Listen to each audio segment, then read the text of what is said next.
Hi, my name is Donna Sibanda. I was born in Caerphilly in the early 80s.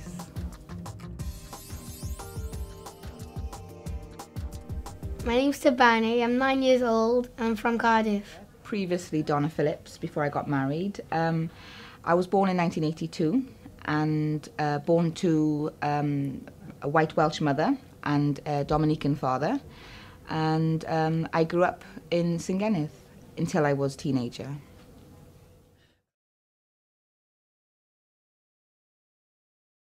Well, my memories were of hanging out with my brother. Summer times and things in Sibanda were, brilliant, innocent fields and mountains to play in, and that's what I remember is just summer holidays and just hanging out with the friends. Yeah. I was very lucky growing up somewhere that was kind of green and a lot of things to do. Okay, we weren't very much represented as in other families like ourselves, and we were the only black family actually in the village. But to me, it didn't make no difference. Our family were very much accepted, so we were quite lucky.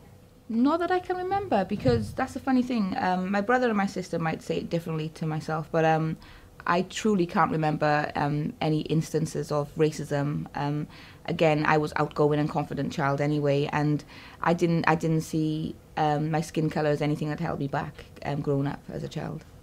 And was there anything any of your parents said that you will always remember had a big impression on you? Yeah, I remember the stories that my mother used to talk about having an intermixed relationship, because she met my father in the 70s, and my father was in a band, and like a soul band and things. So I remember the problems that she used to speak about with the family and friends and people in the neighbourhood, because this was in Caerphilly town itself where my mother grew up. And there was a lot of problems, because it was not new, but it was rare to see a white woman with a black man, and especially when she got pregnant. So I remember the stories that she used to talk about her experiences and prejudice, and obviously being being in fights and being called names and things for that.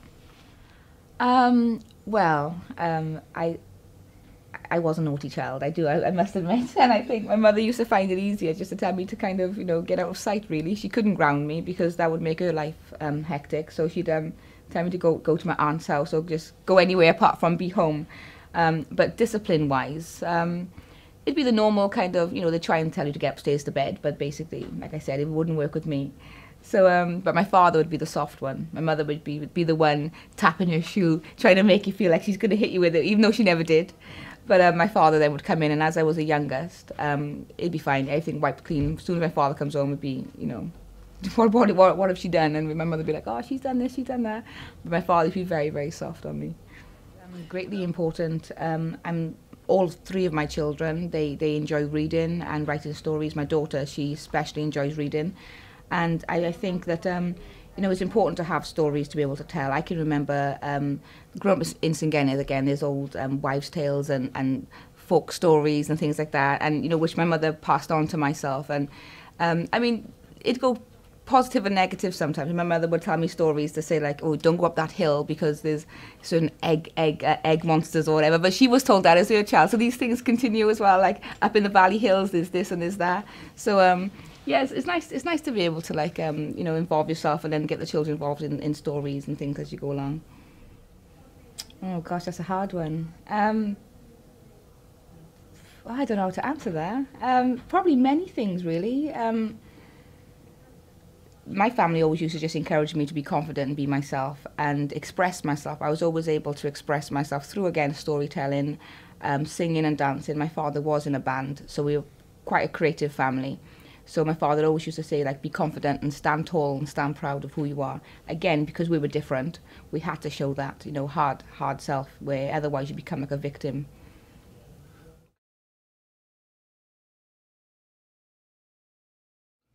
When I was 6 years old, I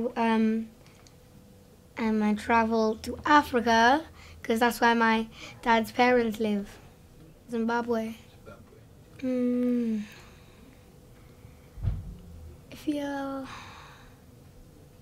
it make you feel different? Yeah. Yeah, that's very different. Do you feel proud of the African name? Yeah.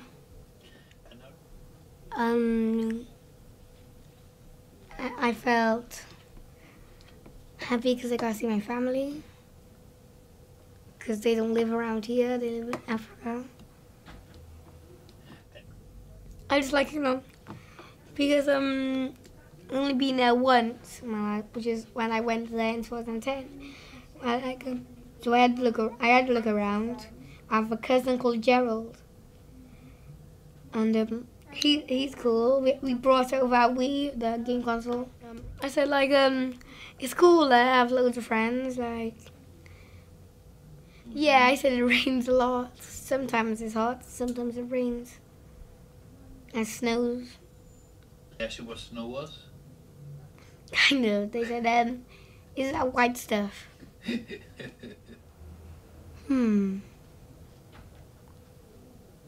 Not really. Would you like it? Would you feel better if they did African history in school?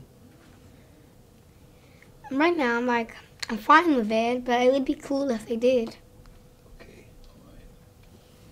No, I'm like a normal person, loads of friends in the neighborhood I can play with. Live in a park, near a park. Oh yeah, we went to Sibanda. We saw our cousin just before Christmas.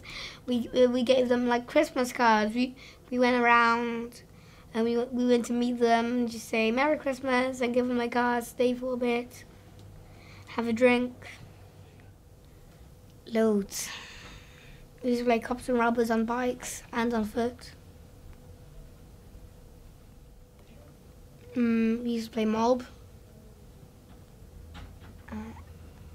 And sometimes we used to play this taxi game, if you have stump pegs on your back wheel, to give them a ride around. I've been to Cardiff, London. I think that's quite all. There's loads of shops around our area, and loads of kids to play with. Yeah, and ages. I have one Somalian friend. I have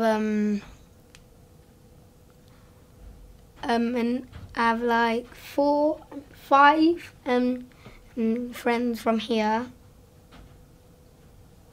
and a friend from Africa. Which part of Africa? South Africa. Have you got a girlfriend? No. Or you can't tell me because your mum's here? No. Loads. America, Jamaica, Portugal, Spain, everywhere really. Yeah, I'm reading chapter books because that's what I'm on in school, and sometimes little baby books. They're fun. Do you think it's important that you do a lot of reading and you don't just stay on the computer all the time? Yeah. What would happen if you just stayed on the computer then and you never read a book in your life? You'll be stupid. Kind of like my brother who plays on the Xbox all day. His name's Malusi. And how do you like the weather? What does it remind you of, the weather we're having? Heat waves. And in the square, do you know where we live? There's a little square. My friends, we get these magnifying glass, we put in little leaves. Anything else you want to talk to me about? Pardon? Anything else you want to talk to me about? You want to tell me about anything?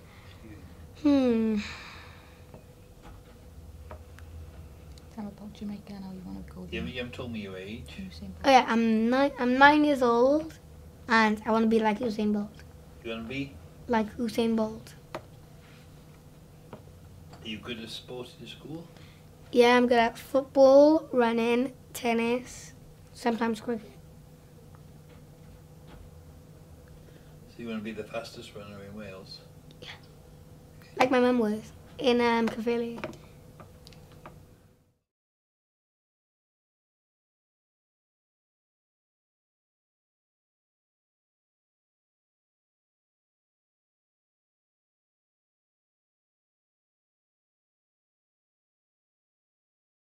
I moved to Cardiff when I was 17 years old. That was because my father's health deteriorated and he was going to be getting treatment in Cardiff. So that was a massive step because, you know, growing up, we'd only really see our black family like once or twice a year, and that's because they live in Bristol.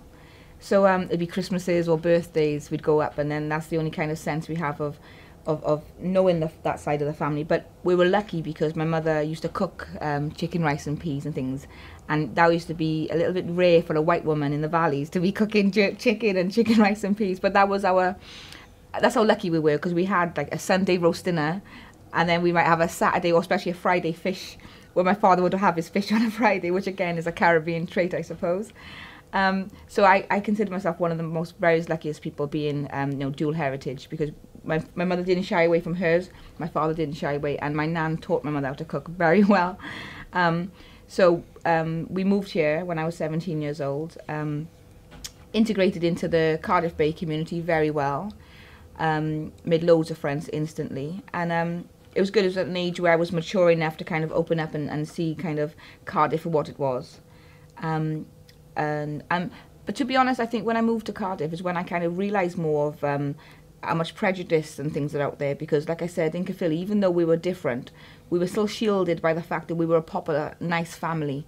In Cardiff, nobody knew us, so we had to start again and kind of create a kind of, you know, a place for us here, which to be honest didn't take long at all. You know, we were accepted very fast. Yeah, we'd be called things like taffy and things like that. I mean, it was only like not long ago that I was actually told that I don't talk black. We had a laugh about that. But you know, there's things like this. But my teenage years in Cardiff were great. I had a lot of support through college. Went on to doing my degree in journalism. Then following that, further education from there again, more training. So yeah, best move we ever made, I think. It was just a sense of it. It was just the vibe. Even though it's funny that I've seen a lot of people I can identify with, I still felt different, because again, not only now I'm okay, colour-wise I'm fitting in, but accent-wise, this is not right. People are kind of, ooh, you know, what is their accent? And it's hard to explain. Well, I'm from the valleys. They go, oh, there's no black people in the valleys. And the first question was then, did you have loads of racism? Were you this? Were you this? Were you that? I thought, well, no, actually, funnily enough, we were very much accepted. Well, I was, prejudice. It was only when I moved to Cardiff that I actually learned that sometimes, you know, black people can actually have a little vibe against black people, depending on where you're from. And again, when we were growing up, I didn't know any Africans. It was just the only black people we saw were Caribbeans. That's where my father's from. So then when you come to Cardiff and you see this whole array of people, and then you might think an African person might not find you, you know, as one of them, or a Caribbean, actually you're mixed race, you're not one of them. You know, we have a lot of that. But one thing I found in Cardiff was quite a high mixed race population, and that's good. That's good to see as well. And that's why I think my children are lucky, because they do wake up and see people that look like them, you know, behave like them, even sound like them. Where when I was growing up, where my body was changing and things, and I'm looking a little bit different to my white best friend. I mean, my body is bulkier, or my muscles are popping out from all over the place. I had no idea why this was. It's because actually you're not one of them. You're different. But not saying different is bad. You're just different. Your body structure is different. You know, you're not like overweight. You got African bones in you and things like that. And there's those kind of things that you realise then, and things click into place. And I think my daughter's lucky because she's gonna have best friends who, you know, she can identify with and have the same problems as, and that's something I never had. I think the people of Cardiff are very tolerant, easygoing, loving people in my experience, what I've experienced. But I think everybody's allowed to be themselves here. You know, you might hear stories, or Grangetown, Splot, whatever, you got certain groups there or certain groups there. It's true, but we still link together. We still meet in the same shop, supermarket, or we still go to the same butchers or whatever, and you kind of get on. And even churches here. I started going to a church, and that church has everybody in there from all walks of life, new, old, young, you know, black, white, other. Then you got the Africans, the Caribbeans. You got everybody in this one church, all worshiping God in one place. It's amazing to see that. Very inspiring. I take my children there, and they like the fact that there's everybody in there. But one thing I must say about Cardiff still is that there's a lot of people living possibly a few doors down from the same place, but they haven't actually met. You know, people are good at living alongside each other, but not actually, you know, they are good at living with each other as well. But it's just having that awareness out there that actually there is, you know, a Nigerian family there and a Nigerian family there. And it's mad to say that they haven't even met each other. You know, I find that bizarre, but they are living along with, you know. I'm a very lucky person because for some reason I kind of attract people from everywhere and I can talk to everybody. In my job, I work as a BME mental health support worker. I'm working with people from all cultures. I actually deliver cultural awareness workshops. I find I am very lucky in that sense. I can get along with everybody without being patronising, without being, you know, trying to act as if I'm better than because I'm born here. But actually, most of these people were born here, and that's one thing I make sure my children know, that, you know, even though, you know, sometimes some families are closed off, like some, you know, some Somalian families kind of people from Sudan like to keep themselves a bit private. But it's kind of teaching my children the fact that, you know, their children are actually from here. And let them know about generations, first generation British or whatever. They getting to know all about those things. And you know, and everybody's the same. We're all British or we're all Welsh, you know, however we identify ourselves. But I think I come with an attitude. The way I even talk to people first off is that it's no us and them. We're all as one. It's always we. You know, we'll go here, we'll go there. And I think people get that off the offset. I'm not trying to be like, ooh, you know, I'm better than you because, well, my mother was born here, my father wasn't. That's the thing. I think I come across with a sense of just openness and honesty. I'm very transparent, so all cultures can kind of you know, talk with myself, and I like that. Okay, well, my first job, that's a hard one because I haven't really worked very much. I kind of volunteered most of my life and studied. My first, when I studied media technology first of all, which was brilliant. Again, I was kind of successful because I was all open and things. I was always eager to help. Then I studied journalism in university. And this is where I started realising differences within how things are taken. For example, I used to write a lot of community news because I chose to. I wanted to write about, you know, knife crime in Grangetown and things like this, or things about black issues. But it was never on the agenda when it was come to reporting it. I won an award, excuse me, I won a Cultural Achievement Award about writing an article. I wrote an article on how to categorise a mixed race person because going back, it was supposed to be about 2007, sorry, I was in Morrison's supermarket and I was at the till and a lady said to her son, oh, that's a half-caste girl. Obviously they must have had a conversation beforehand about race and he probably said, what's half-caste? And she pointed to me and said, that's a half-caste girl. Now, I hadn't heard that term for years and years. In the valleys, I was a half-caste girl or the coloured girl or, you know, never the black girls, always half-caste or coloured. So, because to them, my father was black. I'm not quite black, so it hit a nerve with me, and it's just by chance I had to write an article that weekend for uni, and so it was an opinion piece. I thought, okay, I'm gonna write an article on this. So I googled half-caste, and I was shocked to see what came up when you Google half-caste. And I thought, well, no, to be honest, in this day and age, I'm not going to be categorised as that. Don't call me half-caste. So I wrote an article, and I called it Jack of All Races, and it got picked up, and I'm talking about you know, like, for example, if you play a piano piece, is that a half-caste symphony? You know, is a painting with all different colours, is a half-caste painting because it's not exactly just one colour? Because people go on colour, you see, they don't really... This lady didn't even know about race, half-caste, what am I half-caste in regards to the Asian or the Caribbean, the African, what am I worth? To her, it was just a term. So that got picked up and I won a Cultural Achievement Award. It went all over the place, to be honest. And that's where I thought, to be honest, my writing could do some good here. I went on to do a postgrad in broadcast, and then again there was blockages again with places on getting my type. I can't say my type. It's not my type of news. It's news that should be out there. All our news should be out there. So I'm writing on cultural issues and those kind of things. And they said, Don, it's not on the agenda. We're not going to use that story. And I kind of got sick of being told that. And I used to go back into the community to see how these people are progressing after I've spoken to them. And I got told, Donna, that's not your job either. So one day, I mean, my mother passed away, sudden death, and I thought, okay, if life can be so short and you can be robbed of it, I want to do something that I feel proud that I'm doing. I don't want people telling me, you know, what's worthy or what's not worthy about a people or what is news or what is important. I thought, okay, I'll go back to the community and I'll do community work. So that's where I started volunteering then in the community and moved on to kind of volunteering for Valrec and other places. And I found myself in race relations and cultural stuff, and that's how I end myself up now working with the BME community. And I think it's because of my attitude towards it, and there's no excuses for nothing. I don't like people say, oh, it's because of the colour of my skin, I couldn't get this, I couldn't get that. No. I kind of take everybody, you know, point blank kind of range and just say, like, let's see what the issues are. Maybe the social issues, cultural issues, mental issues. Let's see what's blocking you from moving forward. But it's not your colour of the skin. Maybe sometimes it can be, but don't use that as your first excuse. And that's what I kind of try and put out there to the youth. You know, stop to get the chip off your shoulder. Well, I think Radio Cardiff is fantastic. I'm lucky enough again to be in there. I volunteer for the radio drama Sophia Square. I play a character called Marilyn, which the feisty one. And then there's, I mean, I was going to get involved with the news and things there, but I kind of shied away from that in case I hit the same blocks. But I know they wouldn't in Radio Cardiff. They're all up for every kind of transparent news. Then hopefully moving forward I'm going to be getting my own radio show with them, and then again they've been really good because my son is also involved and they've encouraged him and supported him, and it's brilliant for them to give him a chance, because on a Saturday he's not on the street, he's in the studio, and these are memories from the age of 9 moving forward that he can say he did on a Saturday, and the presenters, they allow him to come in.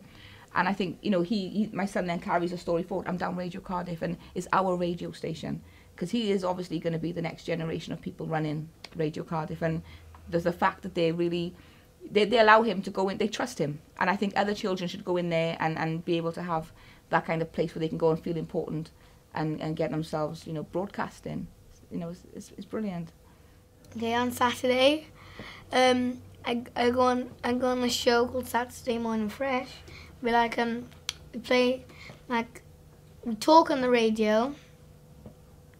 We talk on the radio, and sometimes he lets me introduce some songs, and most of the songs I like, some I don't know, and it's fun going down there. Like, I produce sometimes because I sit next to the main producer. It's really fun because, like, if I'm on the radio and everybody can hear you because they're in their cars driving to work, and it builds confidence because you know that everybody is listening to you when you're on the radio. Yeah. Like acting, loads. Okay, well, I had children quite early in my age. I was a teenage mother, but it was fine. And my husband is from Zimbabwe, so again, I find myself rich with culture. My mother-in-law is fantastic. So what we've done, we've made it. It was only in the last few years we've been able to afford to go to Zimbabwe, because my husband goes every year to help his mum. But I think, what year did we go? Must have been 2009 or 2010 we went to Zimbabwe last. And it was just amazing. The people, and I don't know whether anybody else could even say this to you, the people of Bulawayo in Zimbabwe, it was like home from home. It was like being in Wales. And I kept saying to people, you're all so friendly and nice, and I feel welcoming, because in my childhood with my nan and my mum, there's always doors open, food cooking, you know, and people are welcome inside, and that's what Zimbabwe was like for me. And people have their own kind of experiences of going to Africa, but one thing I remembered was feeling how much this is like Wales. And it sounds bizarre, but it felt so much like Wales, and it's like just the people. I just felt so safe. So I'm lucky with that, with having that culture infusion for my children. They have the food at home sometimes. We got, we got like pictures on the wall and things that symbolize Zimbabwe, and like with their names, it was a hard decision to kind of decide on names for children here. But my husband, he asked me, he said, one thing, if we can give them a Zimbabwean name for the reason that when someone hears their name, like Thabani, first thing you're going to ask is, oh, where's that name from? And then he's always going to have to make reference to Zimbabwe. No matter where he is, he's always going to have to refer back to where his father is from. It doesn't matter how we move forward, as a family in the future. He's always going to have to make reference. All three of them will have to always mention Zimbabwe all their life. So he's never going to forget that. That was one important thing that he wanted to have. Well, it's funny you say that, because I can remember the Saturday trips to Butte Town with my father to go and even get a tin of Milo. Right? We couldn't get that where we were living, so Not that I like it, but you know, it's good for you. So coming down to Butte Town, I can remember like driving through, down through town, through Riverside, round to Butte Town. That's the way my father used to take us. And I remember looking at the shops and the people to pick up, you know, and I remember the bread. We used to call it Bristol bread. It's not as hard though, bread. We used to call it Bristol bread because if it wasn't for anywhere else, only Bristol we could get it from. And that's like really hard bread. But then there was a shop, there was a like a kind of grocers in Cardiff years ago used to sell this bread and things on the corner in Grangetown. That went, yeah. We used to go and get the bread and things there. My father used to know when they come in fresh. We travel all the way down from Caerphilly to go and get that bread. You know, that's how important it was to have that. And the funny thing is, and I'm going back to Caerphilly now, we'd have all the neighbours in to taste this bread. You know, my father used to feel so proud because this was like black bread. You know, and that's what I remember as having this. And my kids today call it Bristol bread. You know, you can get it in most places now and Newport and stuff. But food-wise, my mother would feel really proud to cook a big pot of you know, chicken, rice and peas and things and have all the neighbours in to come and taste it because they never tasted food like this before. And that's what made us standalone family stand out, because there was good food going on in there or reggae music going on in there. And my father had to prove himself and worked really, really hard. And so we were the first families with the digital TV or whatever, not digital TV, the skybox and the microwave or the washing machine and all these kind of things. Because my father worked hard, which I think inspired a lot of people in our street to actually realise what hard work can get you. Because a lot of people wasn't working in them days. You know, this black guy come from England who come through Cardiff and all this kind of thing, and he's showing work ethic and getting things for it. It kind of showed a lot of people how things are done. Yeah.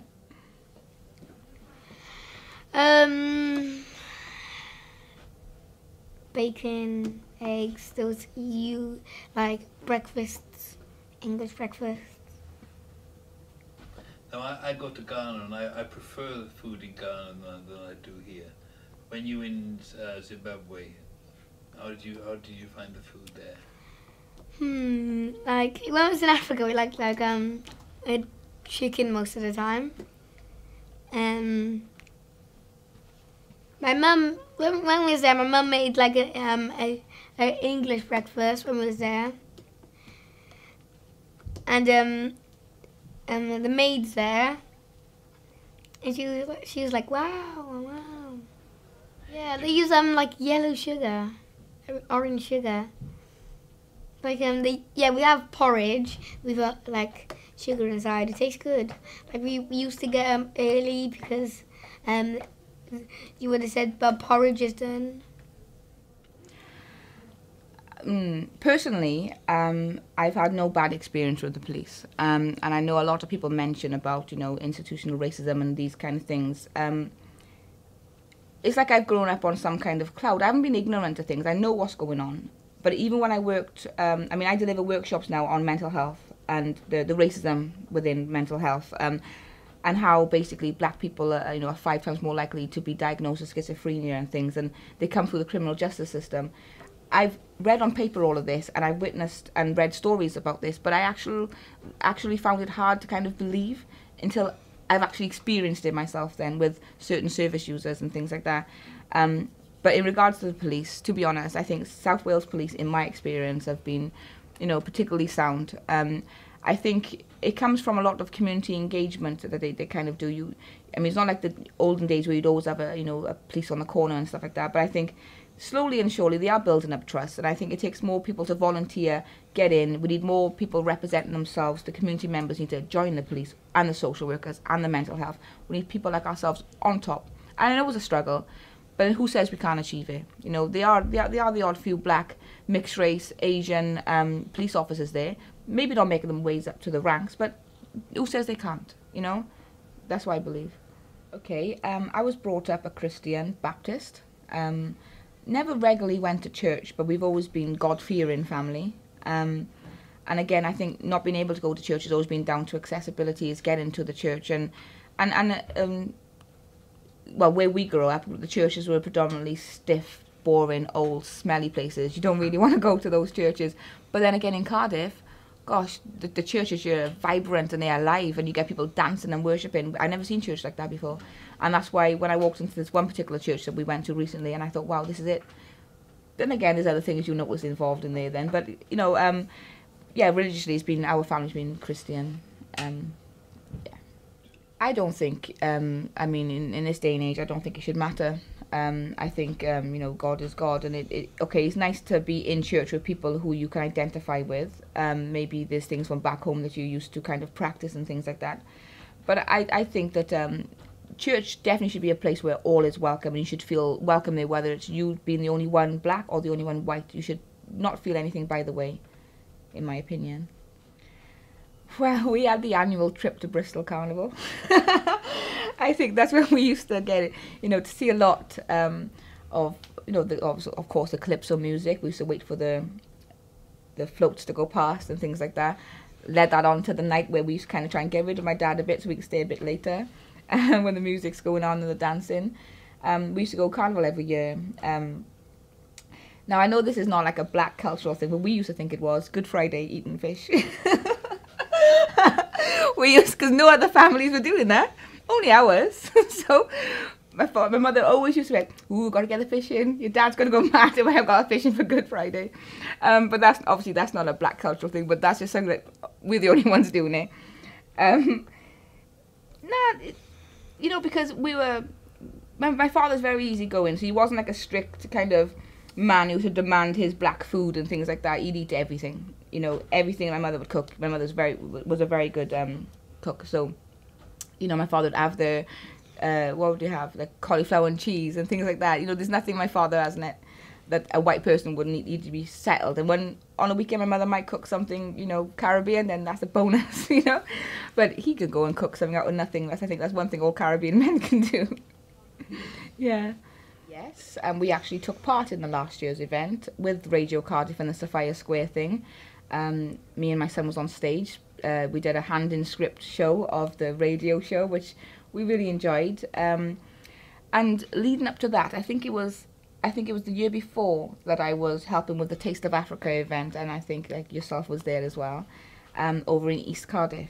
And that was a whole case of trying to get the community together there, because we were saying that there's a lot of people living in one area that actually don't link up.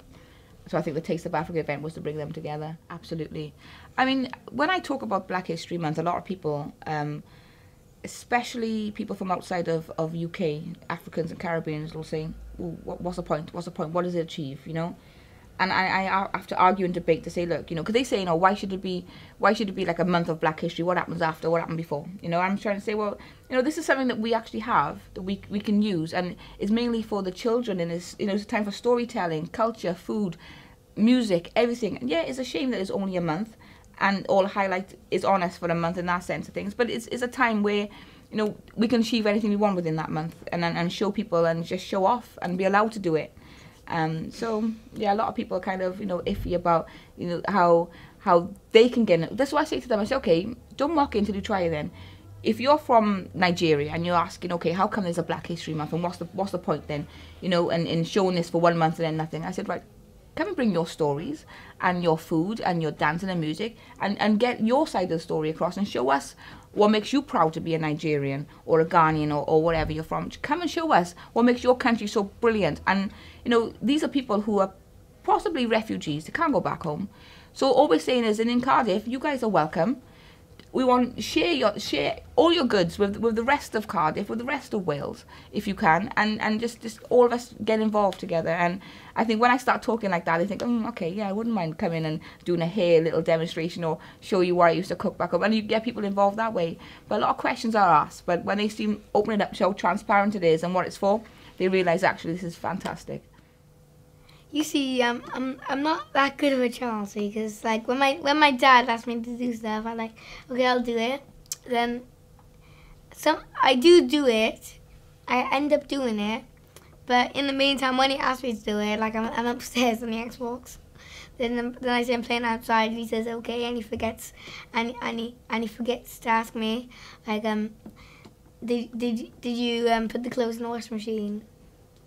And he forget, because I'm always outside. So you get away with a lot then. Yeah. Oh yeah, we went to Singana. We saw our cousin just before Christmas.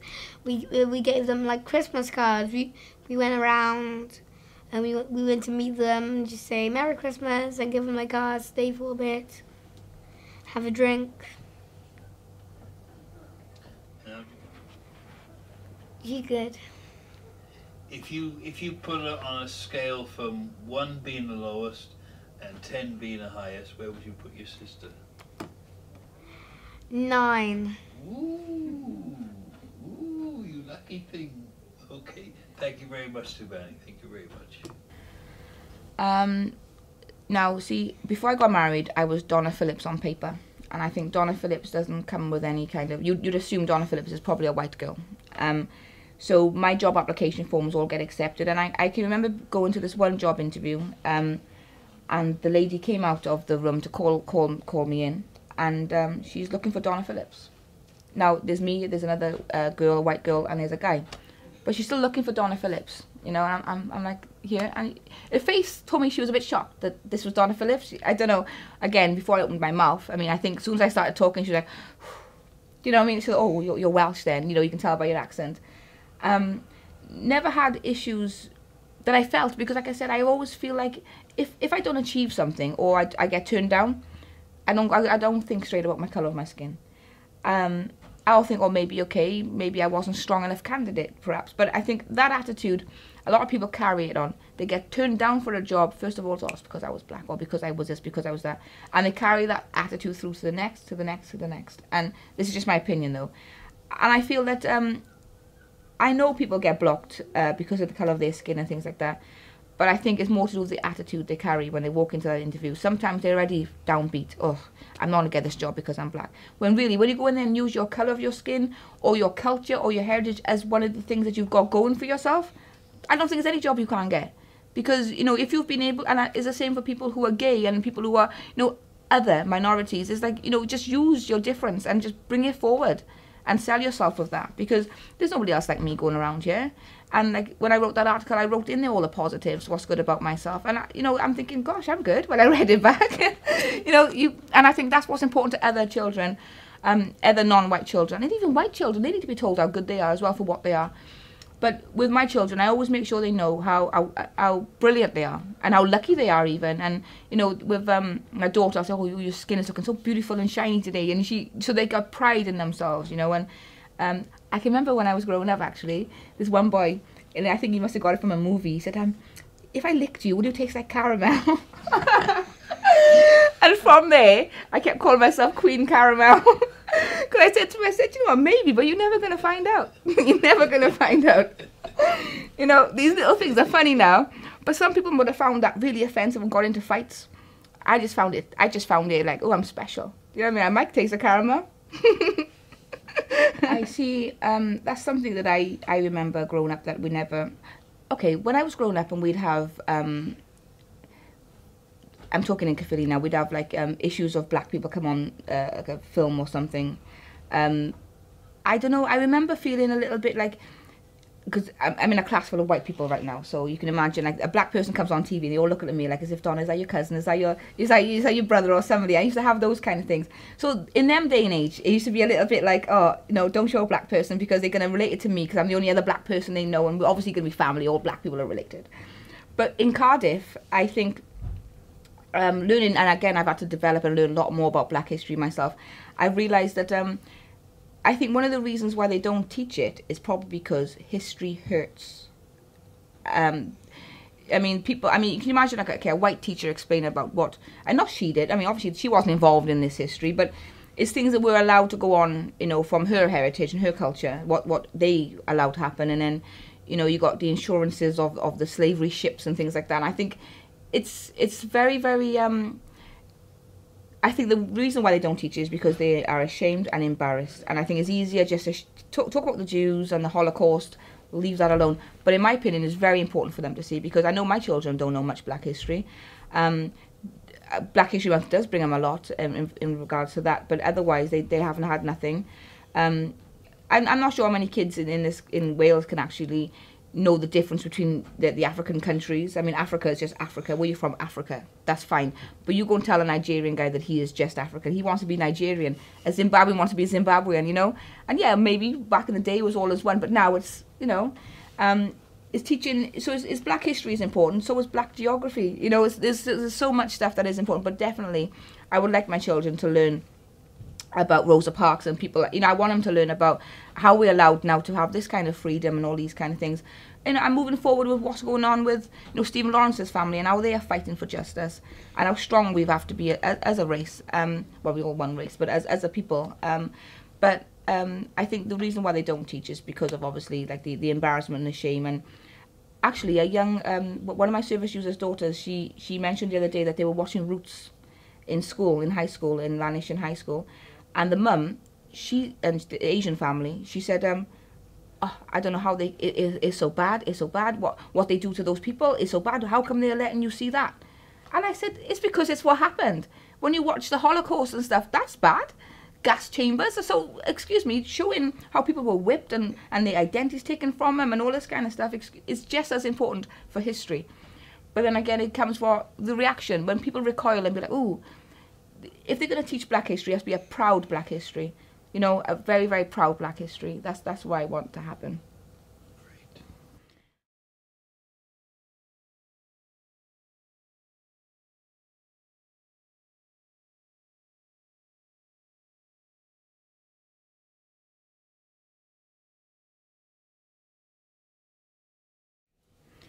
Okay, well, when I went to St Fagans as a child in school, of course there was a history of Wales.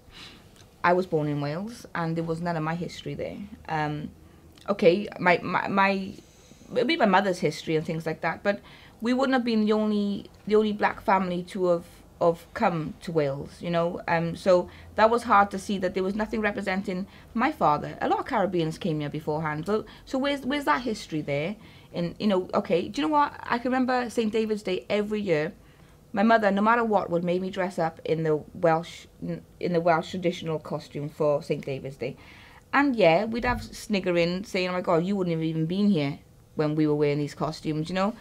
We'd have those kind of comments and things. But I was so proud to wear that because my mother was proud to see me wear that, you know? And so it didn't matter that there's no other black girl wearing this costume.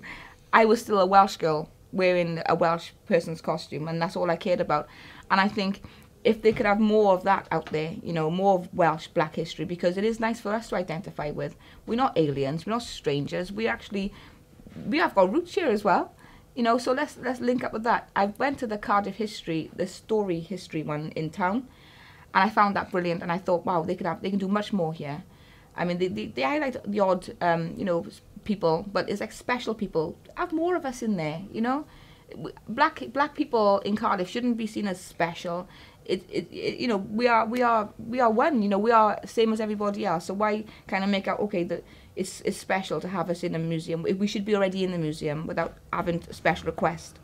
I find you know. But I'm glad that this project's going forward to be able to push for something that should already be there. You know. I hope that this might bring about more things in regards to Cardiff celebrating its culture. I know that each year in the summer we have festivals and things, but I think we should definitely have more involvement in the Cardiff carnivals and things. And cause I know the Boottown Carnival, people miss that, how it used to be. You know, so there's things like that I think we should bring back to get the community back together. And it's basically celebrating everybody's cultures. You know, that's the good thing about Cardiff, that everybody is living alongside each other. And I think it's time we start celebrating more of that.